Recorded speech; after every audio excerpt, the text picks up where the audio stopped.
Bienvenidos, gracias por estar con nosotros, gracias por acompañarnos esta mañana aquí en la entrevista de Hechos AM. Vamos a presentarles a continuación nuestro invitado de hoy.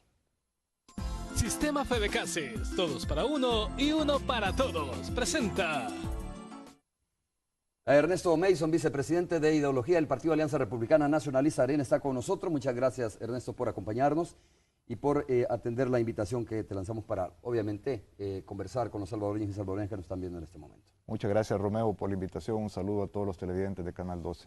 Bueno, hay varios temas. Uno de ellos es, el día de ayer vimos una concentración del Partido Alianza Republicana Nacionalista Arena en San Vicente como parte del trabajo que están haciendo todos los institutos políticos. Vimos también, de alguna manera, como algunas estructuras, por lo menos así se dio a conocer a través de las redes sociales, o ex militantes de otros partidos políticos como el PCN, el PDC y Gana, decidieron dar su apoyo al candidato presidencial del Partido Arena, Norman Quijano.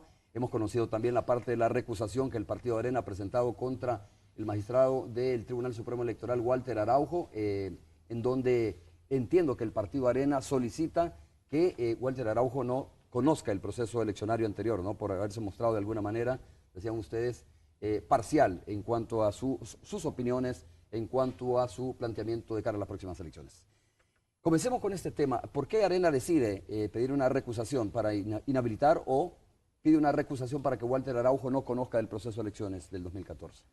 Bueno, Romeo, de todos es conocida la conducta que ha adoptado el magistrado Araujo, una conducta que va en contra de la investidura que debe tener un magistrado del ente rector de un proceso electoral, arremetiendo en contra de un partido político, sus dirigentes, su candidato, actuando de una manera completamente inapropiada, adelantando criterio de un proceso electoral que él va a ser una parte del organismo colegiado que estaría conociendo y juzgando de ese proceso electoral. Y es por esa conducta inapropiada que nosotros como partido hemos presentado ante el Tribunal Supremo Electoral una recusación del magistrado que se abstenga de conocer de todo lo relativo al proceso electoral del 2014. Ahora, él ha dicho que no es su candidato, ¿no? Muy claramente. No, él ha dicho muchas cosas, obviamente está siguiendo el guión que le ha encomendado el señor Saca. Él sigue lo que el señor Saca le ha dicho, ha arremetido en contra de gente de nuestro partido por encomienda del señor Saca también, y ha dicho abierta y claramente que él respalda la candidatura del señor Saca. ¿Qué significa recusarlo? Es decir, que no conozca qué y qué va a pasar con el magistrado Walter Araujo. ¿Qué pasaría en todo caso si el Tribunal Supremo Electoral acepta, entiendo yo que tendría que aceptar el Tribunal Supremo Electoral esta recusación, ¿no? ¿O tendría que ser conocida por el Pleno de Magistrados del Tribunal Supremo Electoral? El Tribunal Supremo Electoral en pleno debe resolver sobre la recusación en el sentido de que ellos decidan recusarlo, pues él debe apartarse, no ser removido como magistrado del Tribunal Supremo Electoral, sino simplemente no conocer sobre todos los temas relativos al proceso electoral. Solo puede ser removido por la Asamblea Legislativa, entiendo. Por la Asamblea Legislativa, entiendo, o por la Corte Suprema de Justicia. Ahora, ¿quién quedaría en su lugar si se aparta, si él no conoce este proceso eleccionario? En esta recusación, en esta petición, ustedes también dicen o mencionan a la persona que debería sustituirle para conocer este proceso de elecciones. Sí, ya existe un magistrado suplente que es el licenciado Douglas Salas, que él entraría a fungir como magistrado propietario una vez apartado él de conocer del proceso electoral. Ernesto, ¿cuánto tiempo esperan ustedes o cuándo esperan que resuelva, ¿no, el Tribunal Supremo Electoral sobre este tema? Bueno, estamos a poco más de 5 meses de las elecciones.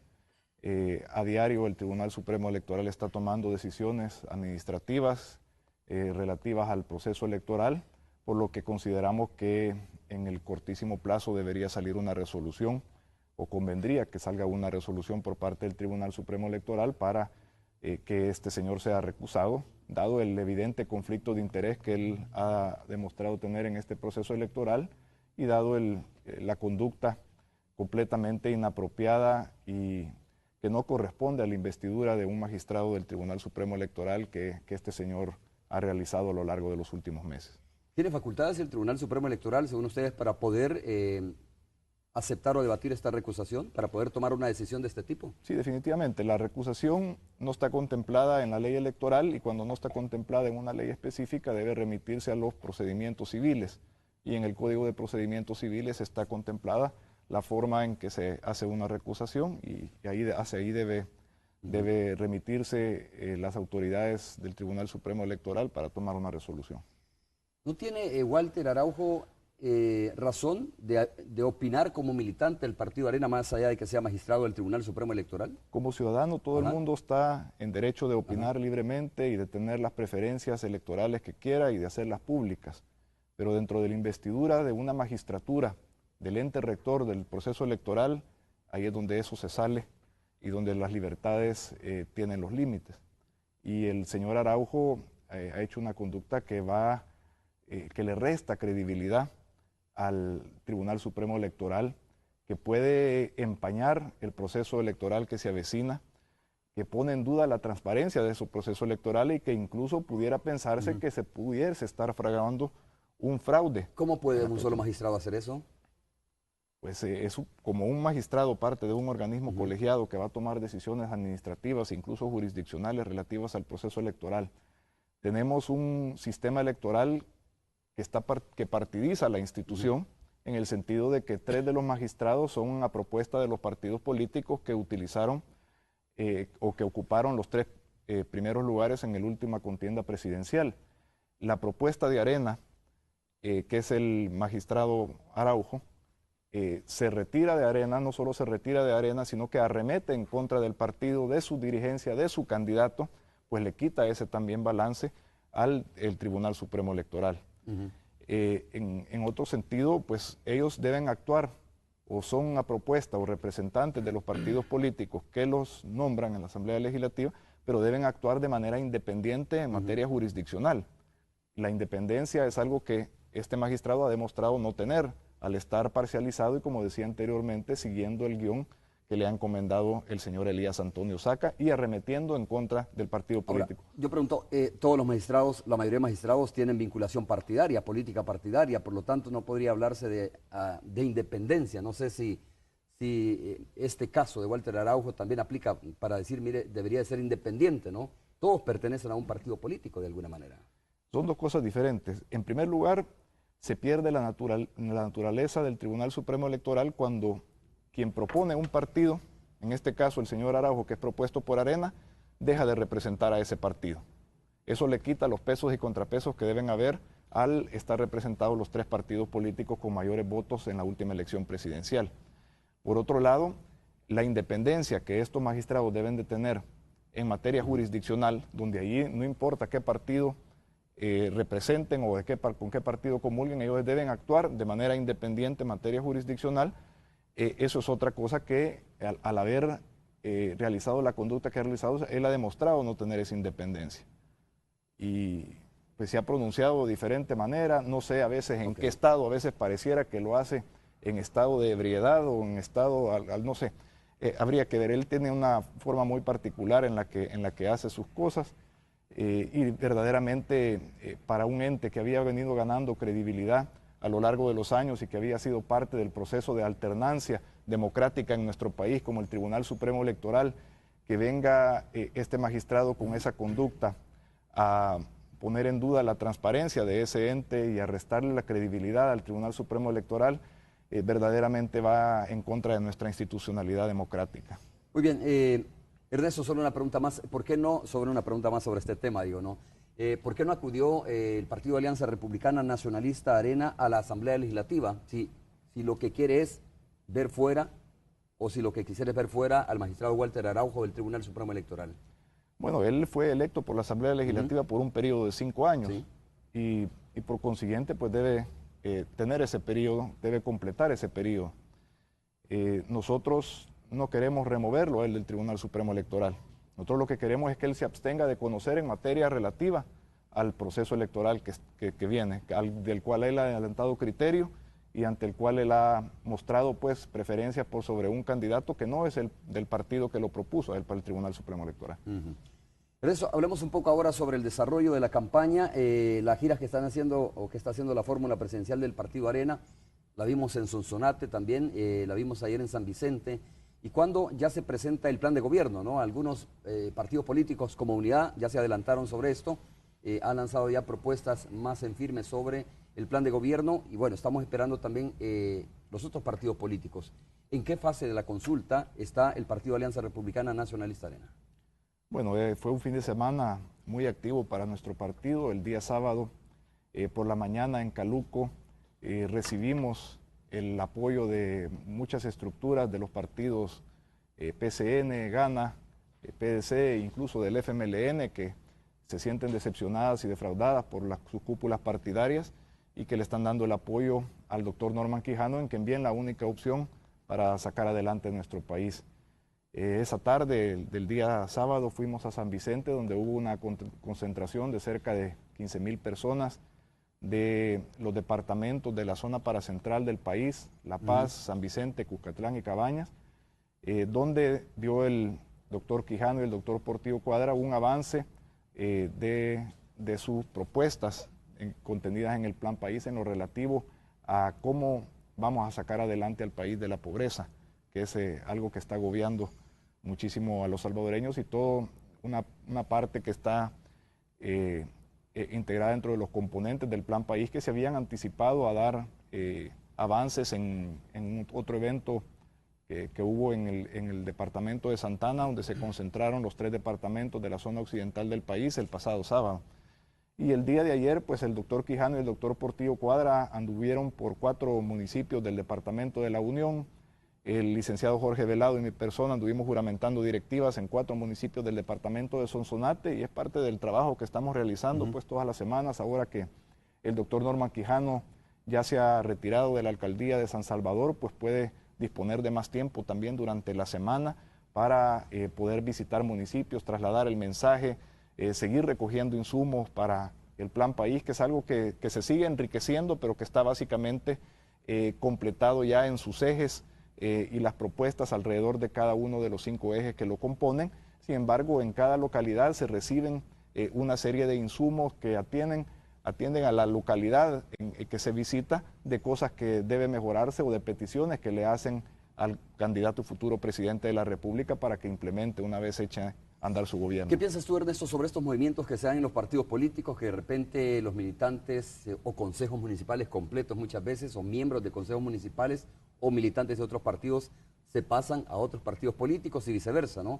De hecho, en el marco de esta situación que se daba en Sonsonate, en donde el Partido Arena anunciaba, lo dijo el doctor Norman Quijano, anunciaba que militantes de otros partidos políticos le iban a dar su apoyo, anunciaban por otro lado, gente de Unidad decía, hay areneros con Tony Saca, ¿no? Y hay un movimiento, decía, de areneros con Tony Saca, quien se ha sumado a GANA, al PDC y el PCN, es decir, esto la gente comienza a verlo como un poco normal, ¿no? Aunque hay sectores que no lo aceptan, pero dicen, bueno, pareciera que cada vez que se acercan las elecciones se dan estos movimientos en los partidos políticos, algunos decepcionados, como tú dices, probablemente, pero como un proceso normal. Repito, se daba esto y lo anunciaba también Unidad, es decir, que Areneros con Tony Saca era un movimiento también que se estaba conformando, que se ha conformado ya.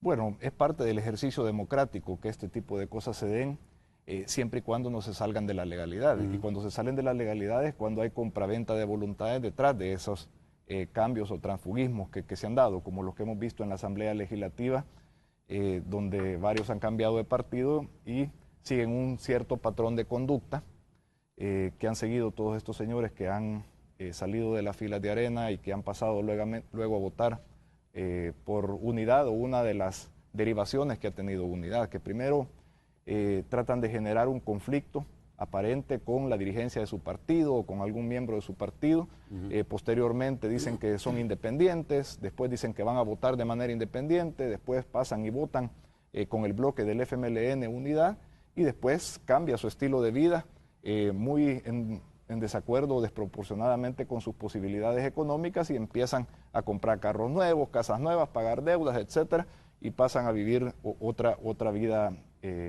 que no corresponde pues a sus ingresos.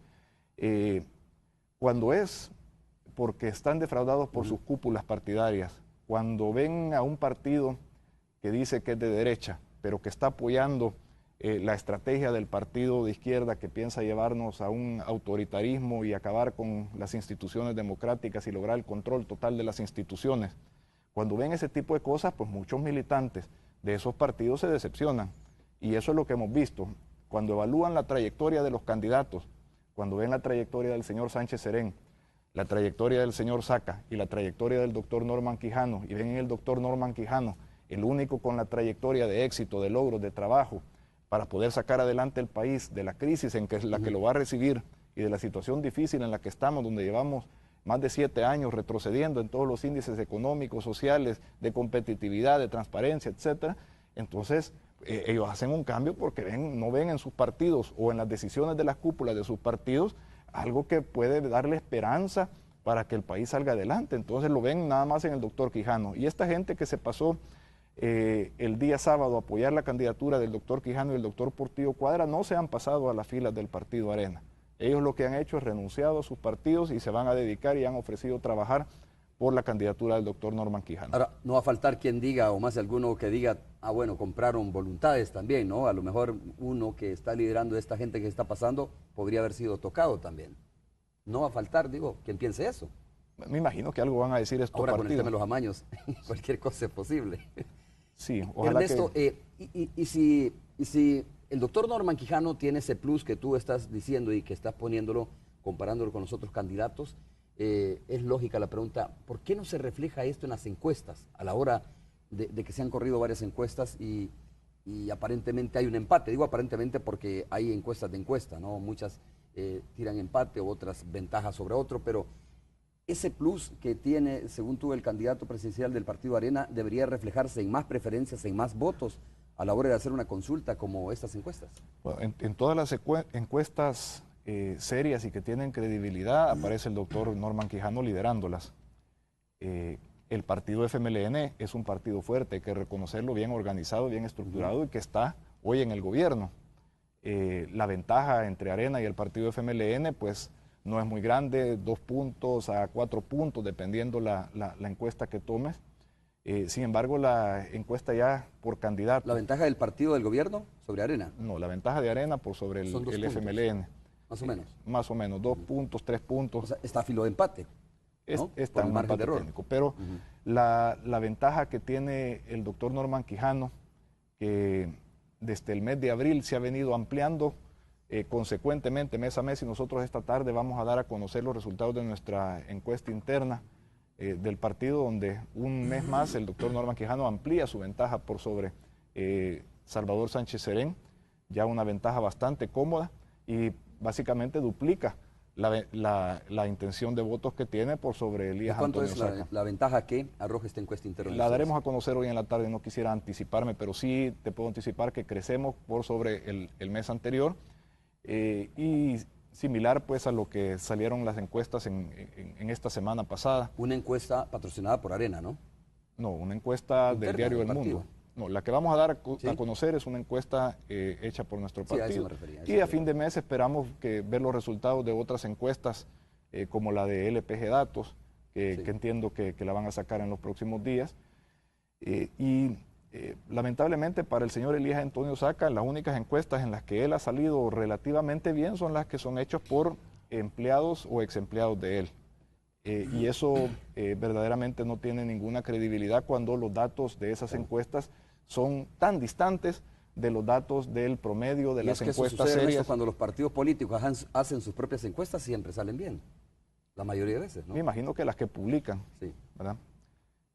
Pero nosotros, por ejemplo, las encuestas que hicimos para las elecciones pasadas, en algunos municipios que perdimos, pues nos decía que íbamos a perder, y en algunos incluso no creíamos. Por ejemplo, cuando nos daban resultados las encuestas que íbamos a ganar en Soyapango, en Ilopango, en San Martín, en Ayutuxtepeque, en Mexicano, no creíamos que esas encuestas estaban en lo correcto, y al final así resultó ser. Muy bien. Ernesto, te interrumpo, vamos a hacer la primera pausa comercial, pero antes vamos con Cristóbal Ayala, que se encuentra precisamente ahí, donde fue el incendio, ¿no? Estas imágenes que se desarrollaron durante la madrugada y que dejaron 5 personas calcinadas. Estos cadáveres todavía no han sido rescatados. Cristóbal, nuevamente te saludo, ¿cómo estás?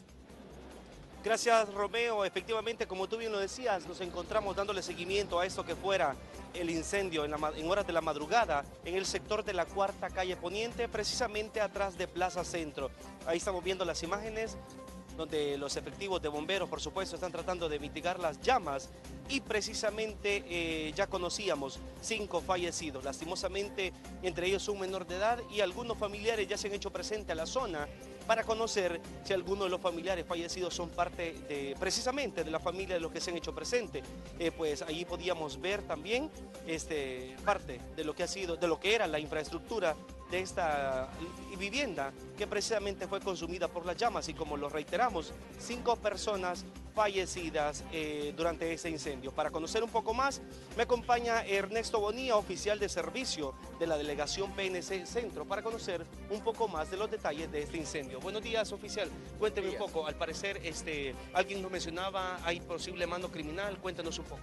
No, por el momento se descarta eso, ¿verdad? Hasta que se hagan las repetidas investigaciones se puede determinar. El siniestro inició aproximadamente a las 11:20 de la noche, ¿verdad?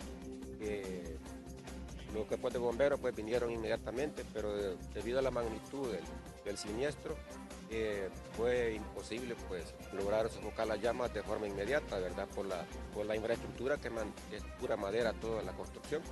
Entonces, lamentando pues, ¿verdad?, el fallecimiento de 5 personas, donde tenemos un niño de 3 años, 3 adultos y una señora, ¿verdad? Entonces, por el momento está procesando la escena para determinar pues la posible causa, ¿verdad?, del evento. Podría ser algún cortocircuito, podría ser un descuido, alguien que estuviera fumando, se desconoce por el momento. Precisamente, oficial, lo que usted ya menciona de alguien que estaba fumando, nos decían algunos vecinos que uno de las personas que habitaban la vivienda precisamente tomaba o fumaba constantemente. Sí, yo lo que escuché decir que fumaba bastante, ¿verdad?, pero ahí desconozco lo demás. Bien, me decía usted, oficial, que ya llegó hasta dentro de la vivienda, ya vio dónde están ubicados los cuerpos. Es correcto, ¿verdad? Hay tres cadáveres en el primer nivel, hay otros 2 cadáveres en el segundo. Hasta el momento me dice que continúa entonces el proceso, la fiscalía es la única que se ha hecho presente. Sí, la fiscalía y el equipo del laboratorio científico, ¿verdad?, están procesando el escena. ¿Ustedes se mantienen entonces por el momento en el lugar buscando las causas? Hasta que termine de procesar la escena, ¿verdad? ¿Estaríamos hablando que termine el proceso, oficial, más o menos hasta qué hora? Podría ser a mediodía, ¿verdad?, tipo 12. Bien, muchas gracias, oficial. Buenos días. Ya lo escucharon ustedes, amigos televidentes, Romeo en vivo. Estamos 7 de la mañana ya con 28 minutos. Ahí estamos viendo las imágenes donde el cuerpo de bomberos pues aún se mantiene en el lugar, pues algunos vecinos se hacen presente. Por ahí estamos viendo algunos comerciantes del sector, porque precisamente comentarles que parte de las viviendas vecinas se convierten en bodegas, por supuesto para los vendedores ambulantes, como nos lo mencionaban, que ahí guardan parte de su mercadería. Algunos pues que ya nos comentaban, efectivamente no resultaron con daños más que parte del humo que llegó hasta donde se encontraban. Esa es la información que tenemos hasta el momento, 7 de la mañana ya con 29 minutos. Regresamos la señal hasta los estudios principales. Adelante. Gracias, Cristóbal, muchas gracias por esas imágenes y la información. Vamos a hacer la primera pausa, regresamos con Ernesto Mason, vicepresidente de Ideología del Partido Arena, que está conversando con nosotros esta mañana.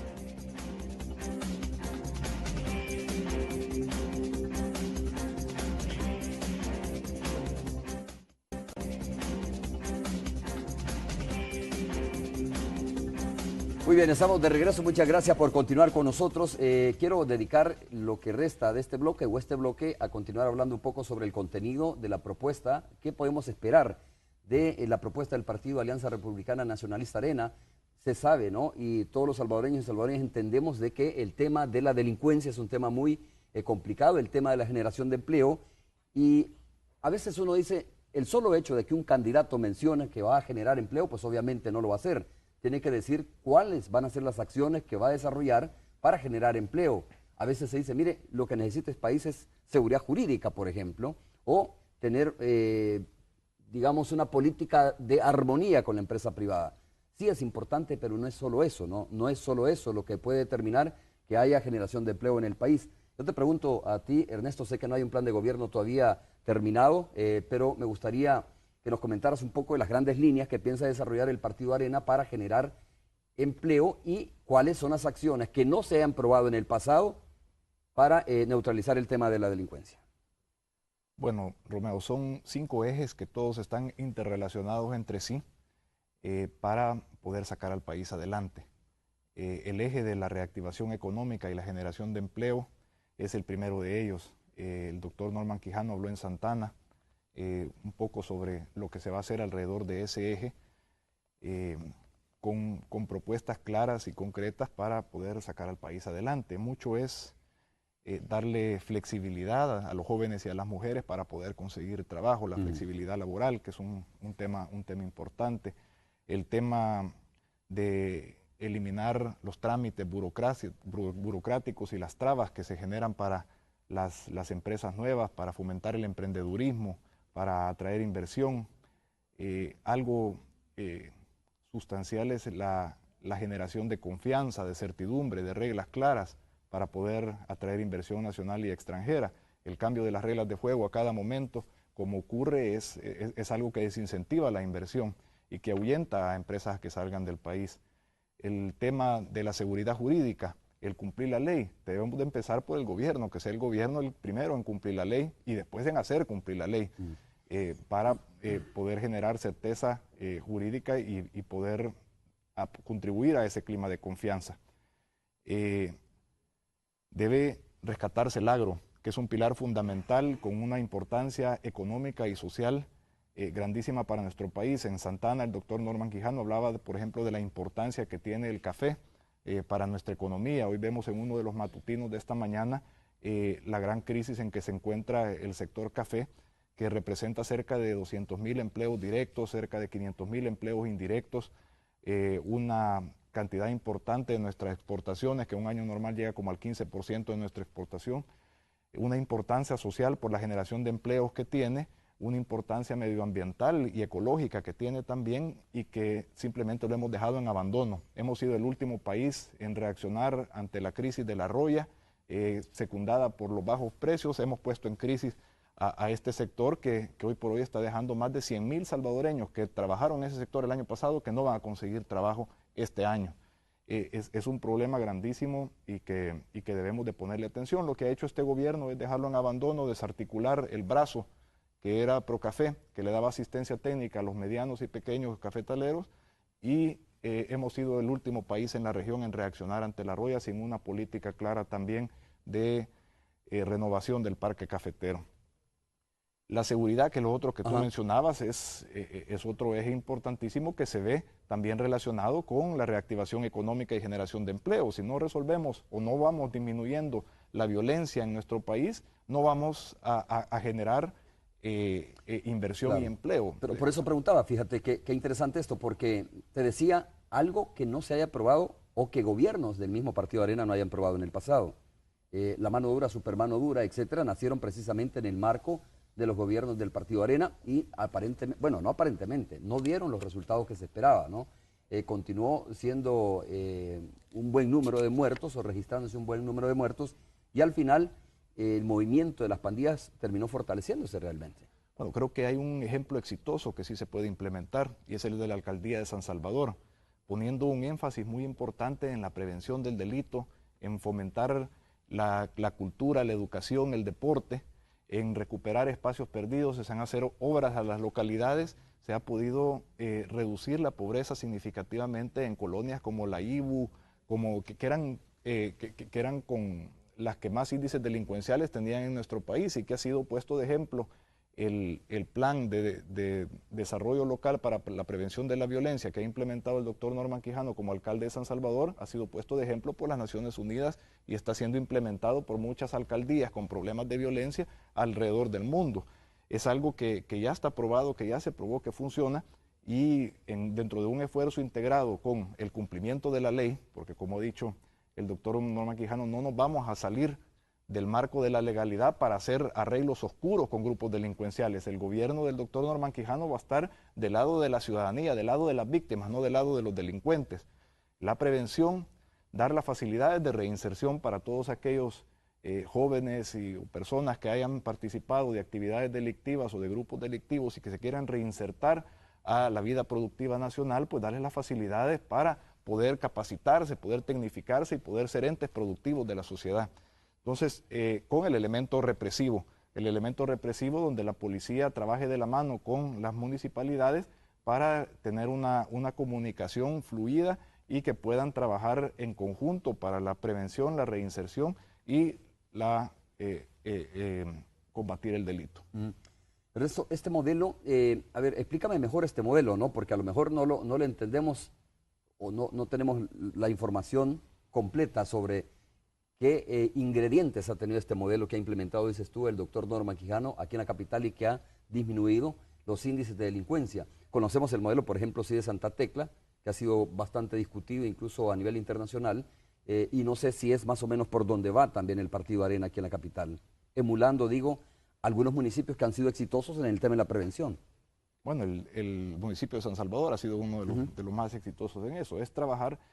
La Policía Nacional Civil debe trabajar de la mano con las municipalidades, trabajar de la mano con el CAM de los municipios, estar en una comunicación constante, permanente, trabajar en la parte de la prevención, recuperando espacios perdidos, iluminación, zonas para deporte y sano esparcimiento, haciendo obras que las comunidades necesitan, darles que hacer a los jóvenes para que no reducir los incentivos de incorporarse a grupos de la violencia, darle un énfasis a la cultura, la educación y el deporte, que es otro eje importante del Plan País del doctor Norman Quijano.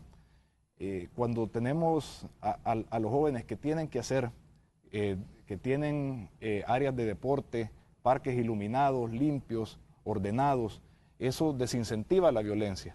El recuperar espacios públicos, como se ha hecho en la alcaldía de San Salvador en varios lugares, y la prueba está en colonias como la Ibu, como las Iberias, que eran las de más altos índices delincuenciales de todo el país, se ha reducido al mínimo los índices delincuenciales en esos lugares.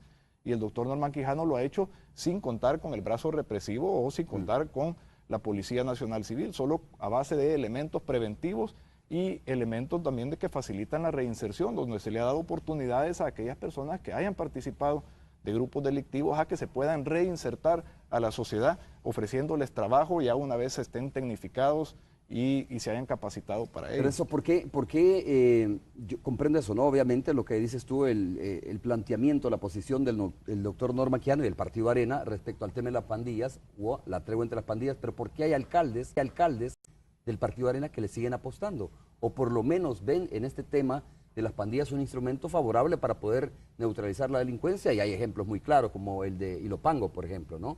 Que él muy claramente ha dicho a los medios de comunicación que él cree que la tregua es una oportunidad para poder terminar con la delincuencia y la reinserción de los pandilleros. Son dos cosas distintas, Romeo. Una es la tregua. La tregua es una cosa entre los pandilleros. Ojalá que siga, que las maras sigan en tregua y que se maten menos entre ellos o no se maten entre ellos. El otro tema es el pacto gobierno-pandillas. Eso es lo que no debe existir. Un gobierno no se puede salir de la legalidad y del marco institucional para pactar con grupos delincuenciales, para decirles, miren, aquí les voy a dar tanto dinero o les voy a dar estos traslados penitenciarios o estos beneficios en las cárceles fuera del marco de la legalidad y ustedes lo que van a hacer es matar menos y reducir el muertómetro. Eso es lo que no se puede hacer. ¿Tú crees que el alcalde de Ilopango no ha pactado con los pandilleros, no está en un acuerdo con los pandilleros, no se ha sentado con ellos? El alcalde de Ilopango está facilitando de acuerdo a la coyuntura y de acuerdo a lo que ocurre en su municipio, y quien mejor lo conoce es él como alcalde y su consejo municipal, a darle las facilidades de reinserción a los pandilleros. A la gente que dice, mire, yo he pertenecido a estos grupos, yo pertenezco a estos grupos, pero me quiero reinsertar y quiero trabajar, quiero ser un ente productivo de la sociedad. Eso es lo que ha hecho el alcalde de Ilopango, darles las facilidades como también se le ha hecho en San Salvador y se le ha hecho en otras alcaldías de nuestro país. El componente de la reinserción debe ser importante y debe dársele esas facilidades, pero dentro del marco de la legalidad, dentro de la institucionalidad. No nos podemos salir y hacer pactos oscuros, debe de transparentarse lo que se haga. Entonces, ahí es donde estamos en desacuerdo. La tregua, nosotros podemos estar a favor de la tregua, si es algo, en teoría, que se han puesto de acuerdo los de la Mara 18 con los de la MS. Y si ellos se quieren entre ellos matar menos y se ponen de acuerdo para no enfrentarse entre pandillas, pues enhorabuena. Lo que no podemos hacer es como gobierno salirnos del marco de la legalidad para ir a pactar y hacer pactos oscuros, no transparentes, con grupos criminales. No. Pero eso hay otro tema antes de pasar a los correos con Roxana Webb o ir a la siguiente pausa comercial. Hay un tema que no puedo dejar de abordarlo porque toca precisamente a una figura que es muy importante para el Partido Alianza Republicana Nacionalista Arena. Es una figura que pues obviamente tiene un papel muy protagónico en esta campaña electoral, y me refiero al expresidente Francisco Flores. Recientemente una comisión en la Asamblea Legislativa conformado por los partidos políticos, incluyendo el Partido Arena, determinaron y llegaron a la conclusión de que hubo irregularidades en el tema de Selenel, ¿no? Que hubo de alguna manera amaños, dicen ahora algunos que está de moda este término. Pero estamos hablando del asesor de campaña del doctor Norman Quijano, el cual esta comisión conformada en la Asamblea Legislativa ha pedido y aprobó en pleno que la Fiscalía General de la República investigue si se han enriquecido los patrimonios de algunos exfuncionarios, incluyendo al expresidente Francisco Flores. Bueno, en primer lugar, Arena sí participó de esa comisión, Sí. pero Arena estuvo en desacuerdo con el dictamen. Eso, y los diputados de Arena que participaron en la comisión concluyeron que todo se había actuado en el tema del contrato Selenel dentro del marco de la legalidad. Fue el bloque de partidos alrededor del FMLN el que salieron con esa resolución de la comisión y que han pedido que se investigue. Nosotros, y como el presidente Flores lo ha dicho, no tiene ningún problema en que se lo investigue. Igualmente lo ha dicho don Guillermo Solván, que fue presidente de CEL en ese momento, y lo han dicho todos los que ellos han tratado de involucrar como una cortina de humo dentro del marco y del contexto electoral que estamos viviendo en este momento y dentro de la gran corrupción y oscuridad que se vive en CEL en este momento. ¿Por qué están hablando de lo que ocurrió hace 13, 14 años en CEL? Ernesto, hay en CEL. Bueno, hemos visto que las subsidiarias de CEL no están siendo objeto de auditorías de la Corte de Cuentas de la República. Hay una gran cantidad de dinero, de varios millones de dólares que entran a esas subsidiarias de CEL y que no se rinde cuentas a nadie, que no puede entrar la Corte de Cuentas a revisarlas, a auditarlas, que se vive una gran oscuridad sobre lo que ocurre ahí. Vemos que presidentes de estas subsidiarias de CEL, tenemos a la hija del general Munguía Payés, por ejemplo. No sé qué capacidades, qué sueldos, qué competencias, qué idoneidad tiene ella para ser presidenta de una autónoma de CEL. No sé, por ejemplo, qué capacidades y qué competencias tiene el yerno del señor Mecafé, íntimo amigo del señor Mauricio Fudes, para ser presidente de otra de las subsidiarias. Entonces, para esconder eso, Romeo, para esconder los más de 10 millones de dólares de honorarios que han pagado por ese arbitraje, ese tipo de cosas, los sueldos, la caja chica que ha ocupado este gobierno para saber qué cosas, es que se están remitiendo a realizar investigaciones sobre algo que ocurrió hace 14 años. ¿Pero tú crees que la Fiscalía debería investigar? ¿Debería investigar realmente? Yo creo que debe investigar todo lo alrededor del contrato en el CEL para determinar que no hubo nada. Y si hubo responsables, pues que sean castigados. Pero también debe investigar lo que está ocurriendo en este momento alrededor de CEL. Hemos visto los casos como la presa El Chaparral, las adjudicaciones directas que se le han dado a una empresa sin ninguna justificación, sin ningún proceso de licitación transparente. Lo que se han gastado ya en esa presa es más de lo que la presa debió haber costado en su totalidad y apenas van por el 25%. Ahora, mira, pero es necesario que te haga esta pregunta antes de ir a la pausa comercial, ¿no? Arena es un partido muy fuerte en la Asamblea Legislativa y a nivel nacional. Arena tiene representación parlamentaria en el Congreso de nuestro país, tiene todas las facultades legales para poder ir, por ejemplo, a la Corte de Cuentas de la República y pedir que sea una auditoría. Entiendo yo que Arena puede, si es que conoce de estos casos de corrupción y de estas situaciones que se están dando al interior de CEL, puede acudir a la Fiscalía General de la República con documentación y decir, señores, aquí están las pruebas contundentes de que hay corrupción en CEL y en cualquier esfera del gobierno, y llegar más allá, digo, de denunciarlo públicamente, que me parece que es importante, pero la credibilidad va a estar sobre la base de que se presente esa documentación a la Fiscalía y será la Fiscalía la que al final quede mal o bien sobre este caso. Bueno, ya se ha hecho, Román. Esperamos que la Fiscalía General de la República actúe. No estamos en contra de que se investigue lo que está alrededor del contrato Selenel. Está bien que se investigue y, como te decía, si hay responsables que sean castigados, que les caiga el peso de la ley, pero también que se investigue lo que está pasando ahora. Lo pero que ya ha pasado, se ha hecho, dices tú, de presentar documentación. Ya se ha hecho, sí, ha habido gente de nuestro partido, directores de CEL, que han acudido a la Fiscalía General de la República con toda la documentación para poder darle indicios de investigación sobre este caso. Ok, vamos a hacer la pausa, señor fiscal, ahí está. Yo no sabía, Ernesto lo está diciendo, que sí hay documentación que ha presentado gente denunciando esta corrupción al interior de la Fiscalía General, digo, al interior de CEL, presentada ante la Fiscalía General de la República. Ojalá que el fiscal también se pronuncie sobre esto, es importante, ¿no? Que cada caso de estos pues se vaya deduciendo responsabilidades, si es que las hay, y aplicar la ley como tú dices. Vamos con Roxana, adelante.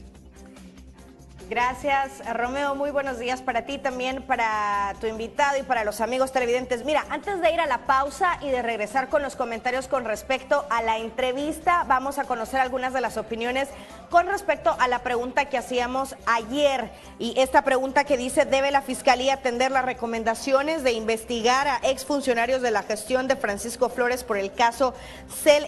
Rápidamente, por cuestión de tiempo, voy a leer un par de comentarios nada más. Morado 0673 en Twitter dice, hasta la pregunta, dice, por un par de dólares ya condenaron a los jugadores, son millones los que se robaron, deberían de ir a la cárcel. Rafael Revelo dice 54, eso ni se pregunta. Mario dice en el Twitter, señores de Noticiero Hechos, ¿por qué creen que se ha formado entonces la comisión? Deben de investigar y de llevar hasta las últimas consecuencias a los culpables. PS Alemán 27 dice sí, y el primer corrupto sería Francisco Flores, dice, que engañó a todo el pueblo. Es la opinión que tiene esta persona. Peter Calabazo dice, así como hizo con los jugadores de la Selecta, que la Fiscalía investigue los bienes al expresidente Francisco Flores o no. Por supuesto que debe de investigarse. La corrupción del gobierno del expresidente Flores fue grande, dice opinión_S. Algunas de las opiniones con respecto a esta pregunta, pero en unos minutos volvemos con todo lo que tú has estado hablando, Romeo, y la cantidad de comentarios que tenemos tanto en Facebook como en Twitter. Ya volvemos.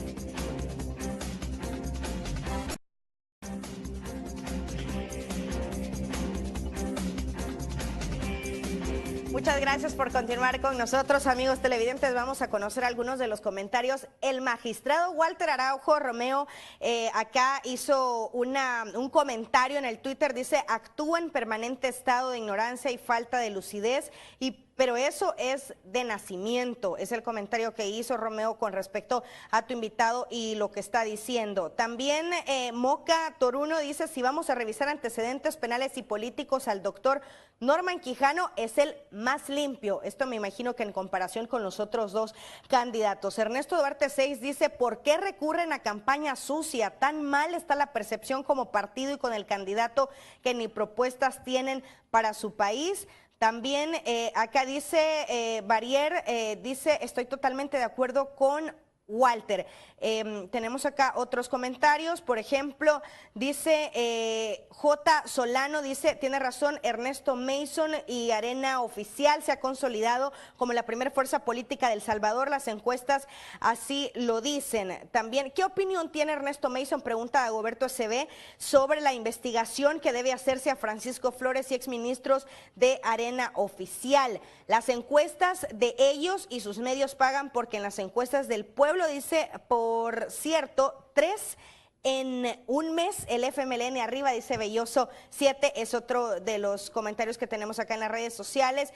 También acá dice, doctor Quijano no está prometiendo, está dando soluciones para los problemas, asegura. Ernesto Mason nunca respetó leyes en 20 años, como viene a decir que con sus propuestas del futuro, dice Ana Arevalo. Eso en el Twitter, Romeo, algunos de los comentarios, pero fíjate que en Facebook, rápidamente un par voy a leer, tenemos una cantidad de opiniones. Por ejemplo, José Stanley Romero dice, es necesario lograr que se sinceren y que digan de dónde obtienen tanto dinero para la propaganda, dice, los viajes al interior de la República, no todo es de choto como Will Salgado, dice, y que acaso la ley de asocio público-privados impulsado por el FMLN no es un disfraz de privatización y estos todavía andan asustando con una peste del muerto, dice que Arena va a privatizar.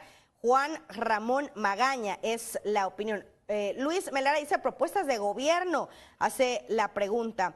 Recordarles que el mariachi toca la canción que le pagan, y esto lo vemos con la manera en la que Arena ha realizado para levantar los ánimos de su maltrecho partido y militares. Es Agustín Illich Martí. Señor Mason, si en segunda vuelta no fuera Arena, ¿quién le gustaría a usted que ganara, dice, la presidencia, Unidad o el FMLN? Es la pregunta de Roberto Salazar. Regreso contigo, Romeo. Muchas gracias, Roxana. Emocionada, Roxana, con tanto comentario. Tiene razón, ¿no? Mucha gente que escribe cuando está viendo la entrevista. Ernesto, tengo poco tiempo. Bueno, te dejo para que puedas responder algunas de las preguntas que se formularon. Bueno, hablaban de la campaña sucia y sí me parece lamentable que incurran en campaña sucia. Me imagino que es parte de la desesperación, de cómo está bajando el señor Saca en las intenciones de voto, que hasta ha llegado al extremo de contratar a un a un desquiciado mental para que le escriba campaña sucia, como está ocurriendo en varios blogs que vemos que atacan a miembros de nuestro partido. De la investigación al expresidente Flores y al gobierno, a su gobierno, pues ellos están dispuestos a que se les investigue. Estoy seguro que sabrán presentar que actuaron todo dentro del marco de la legalidad. En cuanto a las encuestas, pues la verdadera encuesta va a ser el 2 de febrero y estoy seguro que esa encuesta va a dar como resultado ganador al doctor Norman Quijano y va a empezar un rescate de nuestro país, que no puede seguir retrocediendo como ha venido retrocediendo con este y el anterior gobierno. Y de transparentar los fondos de las campañas, creo que es una tarea pendiente que tiene la Asamblea Legislativa, reformar la ley de partidos políticos para que todos los partidos políticos transparenten sus ingresos, de dónde vienen los fondos de campaña y que no se permita que un gobierno extranjero o dinero sucio que pueda provenir del crimen organizado, del narcotráfico, etcétera, financien campañas políticas de partidos como se está dando en este momento. Ernesto, muchas gracias por haber estado con nosotros, un gusto haber conversado contigo. Te agradecemos que hayas venido aquí a Canal 2. Muchas gracias, Romeo, siempre es un gusto y gracias a los televidentes. Vamos a hacer una breve pausa comercial. Cuando regresemos ya vamos prácticamente al cierre de Hechos ahí. Sistema Fedecases, todos para uno y uno para todos, presentó